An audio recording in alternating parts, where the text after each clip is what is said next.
os 10 mandamentos.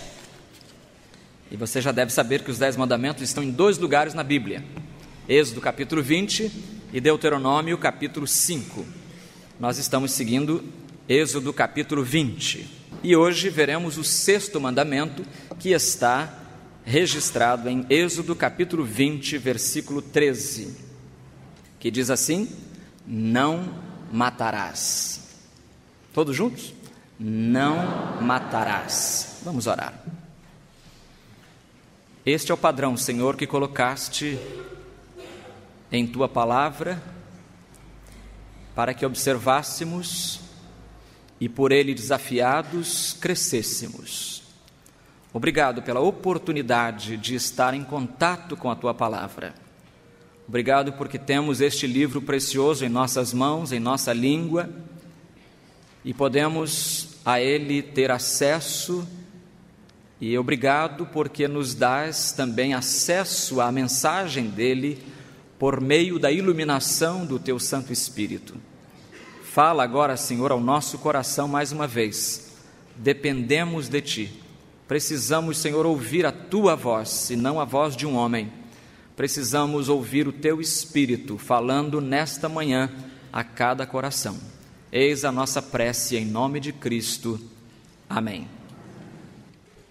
Durante a Segunda Guerra Mundial, em 1943, 2 soldados estavam dirigindo um jipe no Marrocos e perderam o controle do jipe e simplesmente acabaram passando por cima de uma tenda de um árabe, causando estragos diversos e terríveis. Mataram, por exemplo, a avó bem velhinha do árabe que estava na tenda. O jipe desgovernado matou também a filha do árabe de 16 anos. Morreram também uma porca, não sei o que a porca está fazendo na tenda do árabe, mas tudo bem, para vender talvez, né? Uma cabra e uma galinha. Então morreram porca, cabra, galinha, vovó e uma filha de 16 anos. Mais tarde veio um oficial das forças daqueles soldados, veio expressar o seu pesar e se ofereceu para pagar os prejuízos. E o árabe então combinou que no dia seguinte ele daria uma lista dos seus prejuízos ao oficial para que fosse ressarcido. No dia seguinte, o árabe apareceu perante o oficial com uma lista, e a lista dizia o seguinte, abre aspas: pela galinha, boa poedeira que era, $5. Pela cabra que me dava bom leite, $10. Pela porca que me daria boa carne e geraria bons leitões, quero $35. Faltam 2 elementos, a filha e a avó. Pela minha filha, considerada boa trabalhadora que era, $15. Pela minha avó, velha, sem condições para o trabalho, 50 centavos está bom. Por que será que muita gente dá pouco valor à vida humana, ao ponto de privilegiar animais sobre a vida humana? É disso, exatamente disso, irmãos, que trata o 6º mandamento. O 6º mandamento, não matarás, é uma ordem que o Senhor dá, e ela se refere ao assassinato, ao crime de tirar a vida a alguém.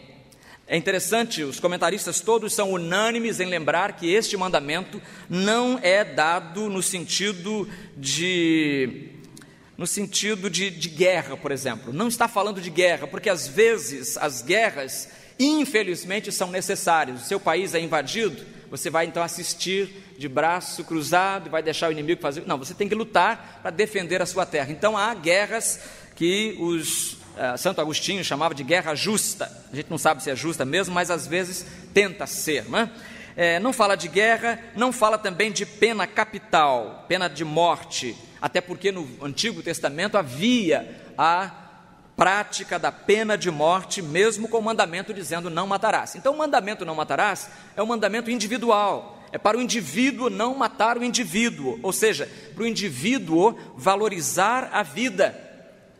Porque todos, irmãos, todos têm direito de viver. Ninguém pode tirar a vida ao seu semelhante, só Deus, porque Ele é o autor da vida. Por isso Jó estava certo quando disse: o Senhor deu, o Senhor tirou. Se o Senhor dá a vida, o Senhor pode tirar a vida também.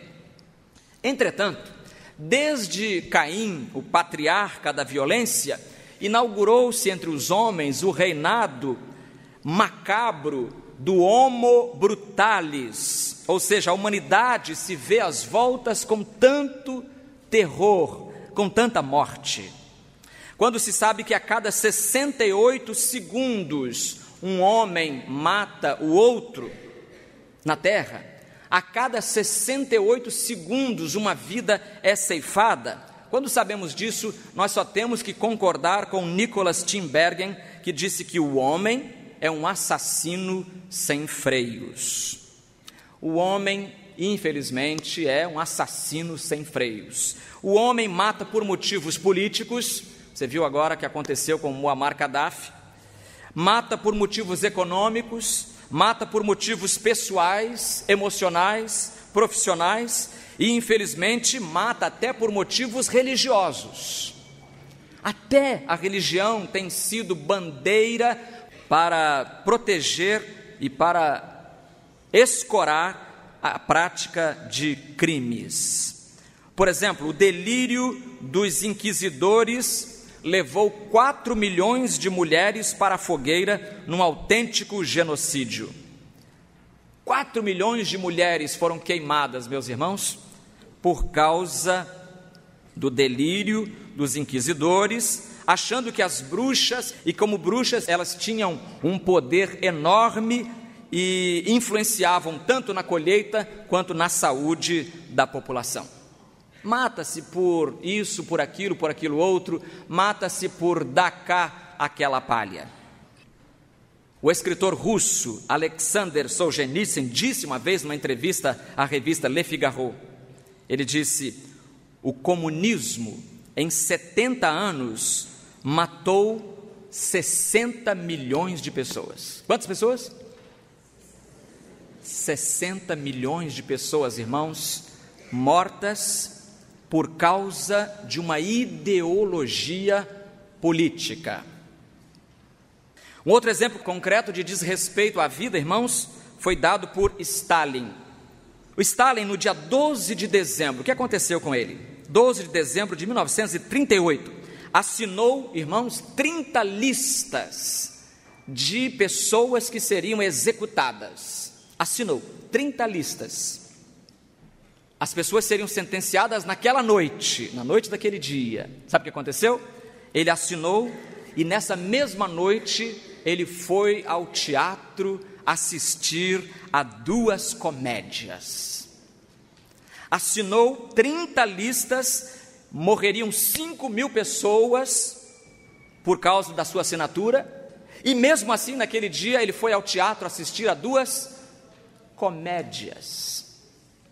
Rir da desgraça dos outros. O seu biógrafo, chamado Dmitry Volgokonov, abismado, quis saber como é que um ser humano podia ter um coração tão endurecido, irmãos, que pudesse sorrir e gargalhar depois de ordenar a morte de 5 mil vítimas. Como é que alguém vai para o teatro rir, sabendo que 5 mil pessoas foram assassinadas por causa da sua assinatura?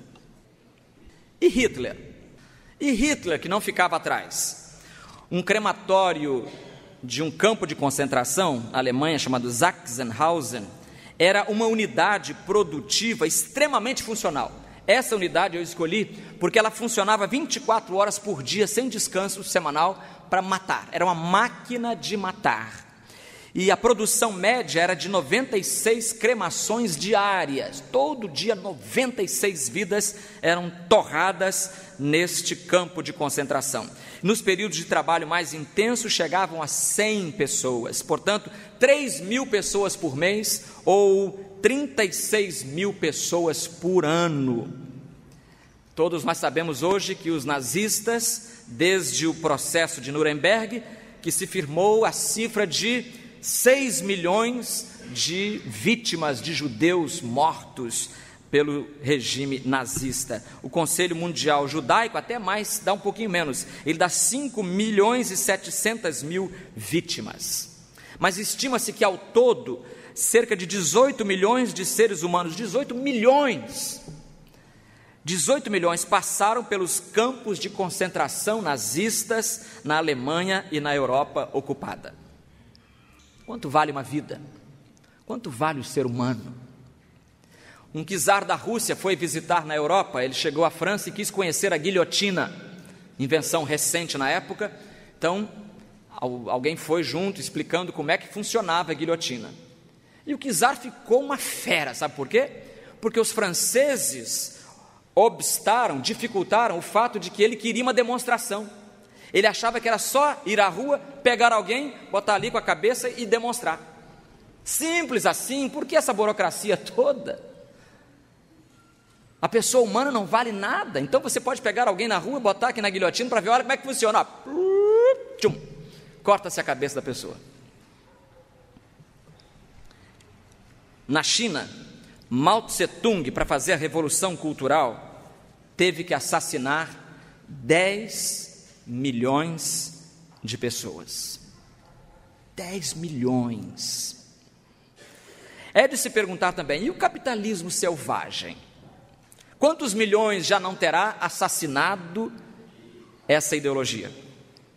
A Bíblia diz, no Salmo 11, versículo 5, que o Senhor prova o justo e o ímpio.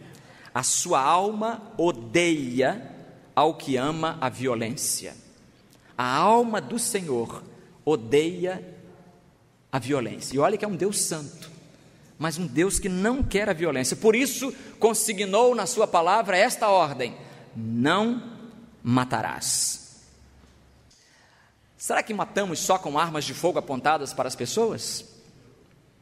Certamente não, não é, irmãos? Nós também podemos matar, e há uma morte sendo perpetrada, há um crime perpetrado em nossa terra, em nossa cidade, e para o qual pouca gente está dando atenção: o crime do aborto.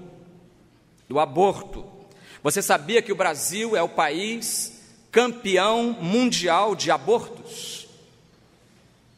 Não é estranho para um país que se diz, abre aspas, o maior país católico do mundo, e a Igreja Católica luta contra o aborto, teoricamente, e o país mais católico é o país campeão do aborto. Durma com um barulho desses. Alguma coisa está errada, irmãos. O Ministério da Saúde estima que ocorrem entre 729 mil e 1,5 milhão de casos de aborto no ano em nosso país.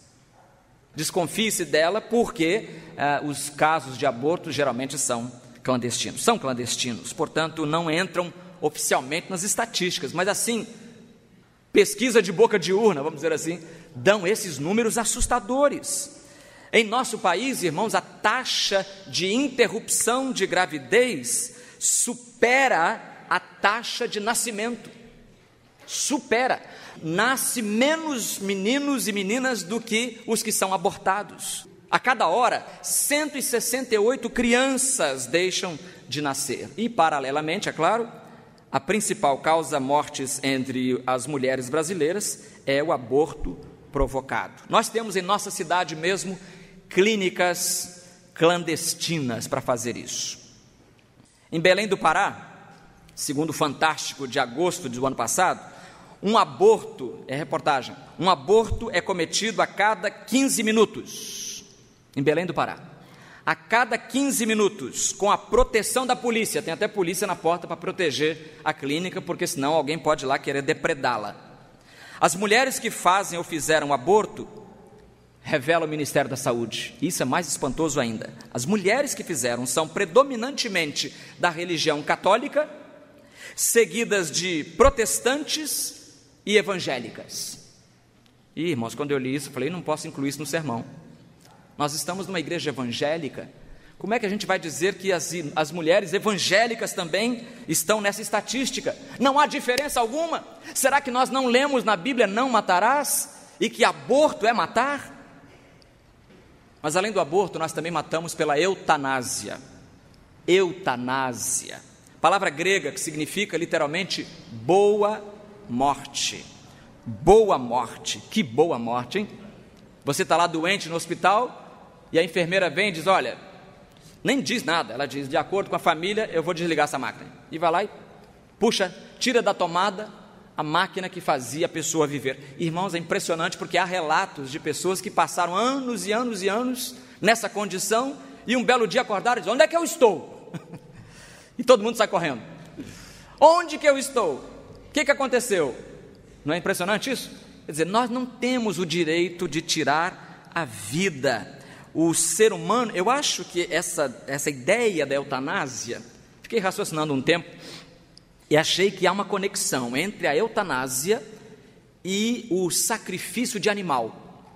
O sujeito tem um cachorro, o cachorro é bom, cachorro, boa companhia, está com ele há muitos anos, e um belo dia o cachorro começa a emagrecer, está com câncer não sei aonde, e aí o veterinário diz: olha, ele não vai viver, eu recomendo que o senhor o sacrifique. É uma expressão que eu achei muito interessante em inglês, quando cheguei ao Canadá, foi a expressão colocar para dormir. Nunca tinha ouvido isso. Não sei se dizemos isso em português, dizemos também, né? Eu não tinha animal, não sabia. Colocar para dormir, né? Veterinária diz isso, colocar para dormir.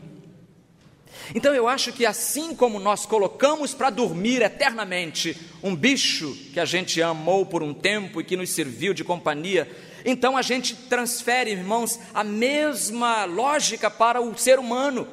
Bom, papai está aqui, está deitado, não está conversando mais com a gente, já tem várias semanas, o melhor é botar ele para dormir também. Então nós esquecemos que há uma diferença entre animal e homem.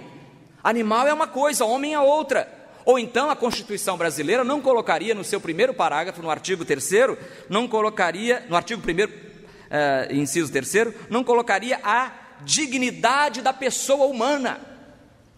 Há uma dignidade implícita na essência humana, irmãos, que leva ao próprio Deus a dizer: não matarás. Não matarás.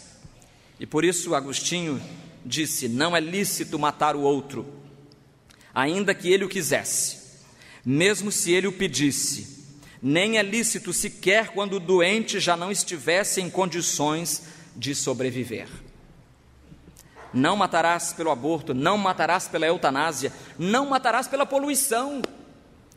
Cada vez que alguém joga um sofá velho num rio do Rio de Janeiro, do rio qualquer, do planeta, está dando um tiro no pé, ou pior, um tiro no próprio peito. É suicídio.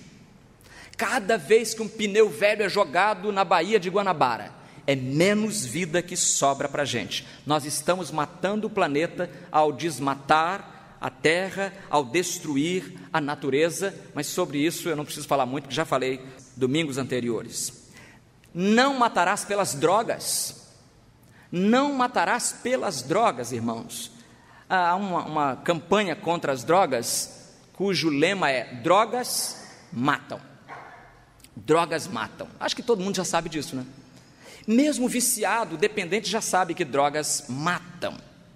Essa semana eu vi um pai chorando na televisão, você deve ter visto também, um pai chorando e dizendo que o filho se viciou em crack, e agora, neste momento, está desaparecido, não sei se reapareceu. Está desaparecido o filho e o pai dizendo: eu preciso saber, se morreu eu quero ver onde estão os ossos, eu quero me despedir do meu filho.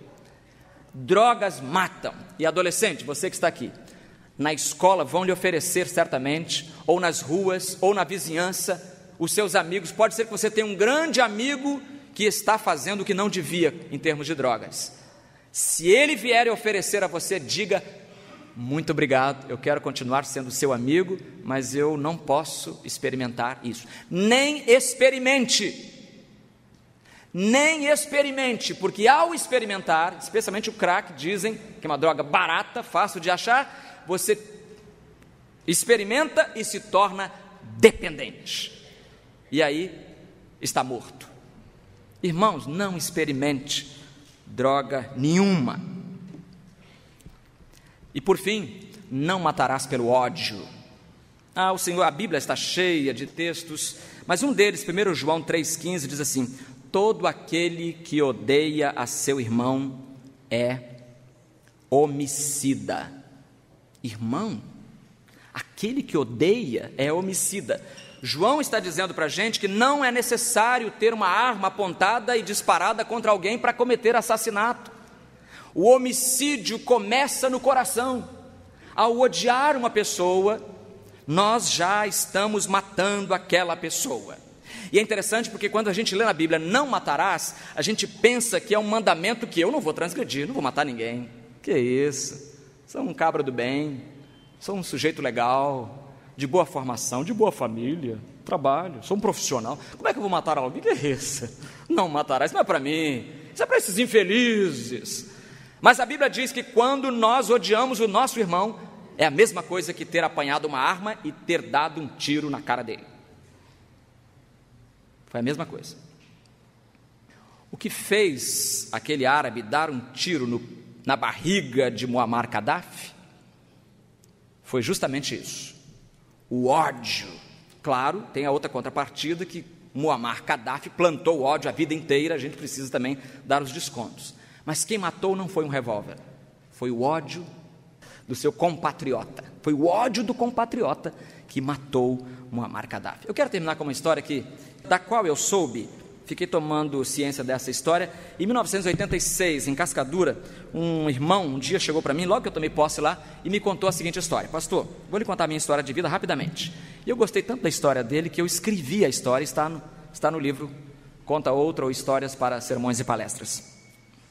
Seu Manuel de Souza, um homem grande, negro alto, forte, e ele disse: sabe como que eu me converti?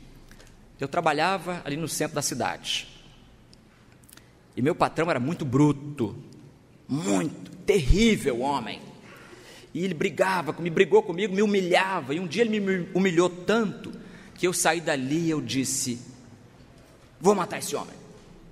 E foi para casa com ódio. 1 João disse: aquele que odeia é homicida. E olha o que vai acontecer. Seu Manuel vai para casa e compra uma arma, ele: vou matar aquele sujeito. Foi para o calendário, escolheu um dia e disse: no dia 28 aqui, eu vou matar aquele desgraçado, aquele infeliz.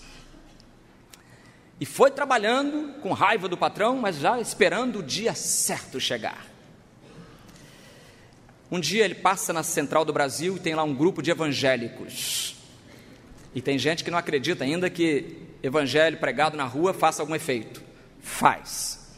O pregador daquele dia, na praça ali, junto da Central do Brasil, o pregador daquele dia escolheu como texto básico Êxodo capítulo 20, versículo 13. Não matarás.